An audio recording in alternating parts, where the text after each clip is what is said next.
Hello दोस्तों, current affairs के series में आपका स्वागत है। आज दिनांक 7 अगस्त 2024 है और आज हम लोग कुछ वैसी घटनाओं के बारे में चर्चा करेंगे जो पिछले दिनों घटी है और ये किसी भी एग्जाम में करंट अफेयर्स के दृष्टिकोण से इम्पोर्टेंट भी हो जाते हैं। तो आशा करूंगा कि आप इस वीडियो को पूरा देखिएगा तथा इस चैनल को लाइक और सब्सक्राइब जरूर कीजिएगा तथा अपने दोस्तों के साथ शेयर भी कीजिएगा।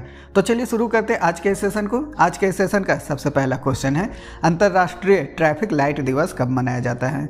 इसका सही उत्तर होगा 5 अगस्त को। अंतर्राष्ट्रीय ट्रैफिक लाइट दिवस हर साल 5 अगस्त को मनाया जाता है।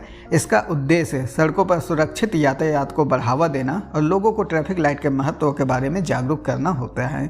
ये दिन क्यों मनाया जाता है? इस दिवस को मनाने के पीछे कारण क्या है? तो इसका कारण है कि इसी दिन को पहली बार 1914 में अमेरिका के क्लीवलैंड शहर में पहला इलेक्ट्रिक ट्रैफिक लाइट इंस्टॉलेशन किया गया था और इसी उपलक्ष्य में इस दिन को हम लोग मनाते हैं।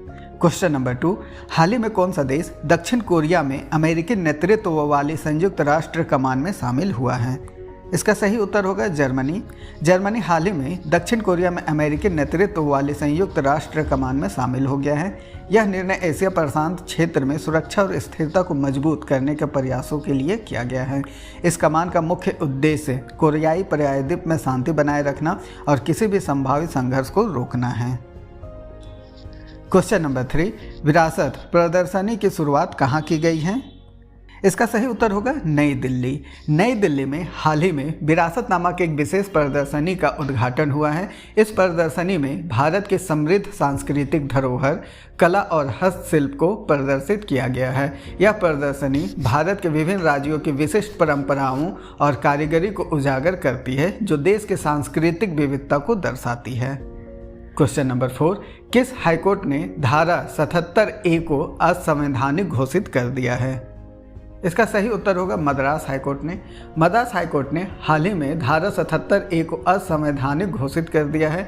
यह धारा तमिलनाडु में विशेष परिस्थितियों में भूमि अधिग्रहण से संबंधित है, जिसे कोर्ट ने मौलिक अधिकारों का उल्लंघन मानते हुए खारिज कर दिया है। कोर्ट का मानना था कि यह धारा अनुच्छेद 14 जिसमें समानता का अधिकार आती है और अनुच्छेद 21 जिसमें जीवन और व्यक्तिगत स्वतंत्रता का अधिकार आती है का उल्लंघन करती है। ऐसा मद्रास कोर्ट का कहना है और उन्होंने इसे असंवैधानिक घोषित कर दिया है। क्वेश्चन नंबर 5, भारत ने किस देश के लिए जल विद्युत परियोजना के लिए 5,000 करोड़ रुपए की मंजूरी दी है? इसका सही उत्तर होगा नेपाल।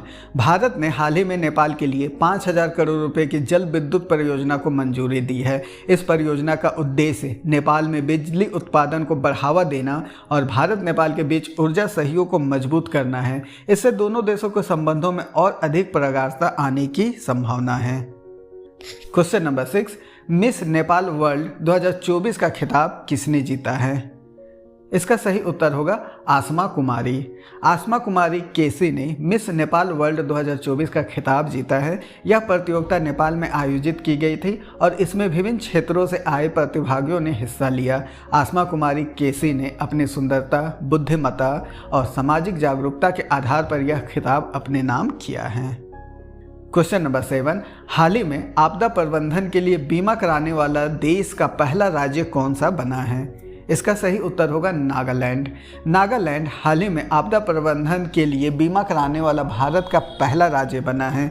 इस बीमा योजना का उद्देश्य राज्य के नागरिकों को प्राकृतिक आपदाओं से उत्पन्न जोखिमों से सुरक्षा प्रदान करना है। इस पहल से आपदाओं के समय आर्थिक नुकसान को कम किया जा सकेगा। क्वेश्चन नंबर 8, तीसरे Voice of the Global South शिखर सम्मेलन की मेजबानी कौन सा देश करेगा? इसका सही उत्तर है भारत। भारत तीसरे Voice of the Global South शिखर सम्मेलन की मेजबानी करेगा। यह शिखर सम्मेलन विकासशील देशों के बीच में सहयोग बढ़ाने और उनकी समस्याओं पर चर्चा करने के लिए आयोजित किया जाता है। भारत के लिए यह अवसर विकासशील देशों के साथ अपने संबंधों को और मजबूत करने का है। क्वेश्चन नंबर 9, किस देश के प्रधानमंत्री ने तख्तापलट हो जाने का कारण अपना पद से इस्तीफा दे दिया है? इसका सही उत्तर होगा बांग्लादेश। हाल ही में बांग्लादेश के प्रधानमंत्री शेख हसीना ने इस्तीफा दे दिया है। उनके इस्तीफे के पीछे का कारण बड़े पैमाने पर हुए हिंसक विरोध प्रदर्शन है, जिनमें सैकड़ों लोगों की मौत हो गई। ये प्रदर्शन नागरिक सेवा नौकरी कोटा के खिलाफ छात्रों द्वारा शुरू किया गया था, जो बाद में बड़े पैमाने पर सरकार विरोधी आंदोलन में बदल गए। फिलहाल वो उत्तर प्रदेश के गाजियाबाद में स्थित हिंडन एयरबेस के एक सेफ हाउस में ठहरी हुई है। क्वेश्चन नंबर 10, केंद्र सरकार ने कहाँ नए मोर अभयारण्य की घोषणा की है? इसका सही उत्तर होगा कर्नाटक में।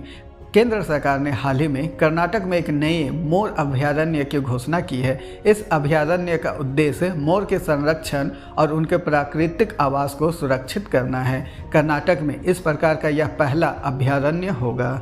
धन्यवाद दोस्तों, अगर ये सीरीज आपको पसंद आ रहा है तो इस चैनल को लाइक और सब्सक्राइब जरूर कीजिए। ऐसे ही वीडियो मैं लाता रहूँगा, तब तक के लिए धन्यवाद।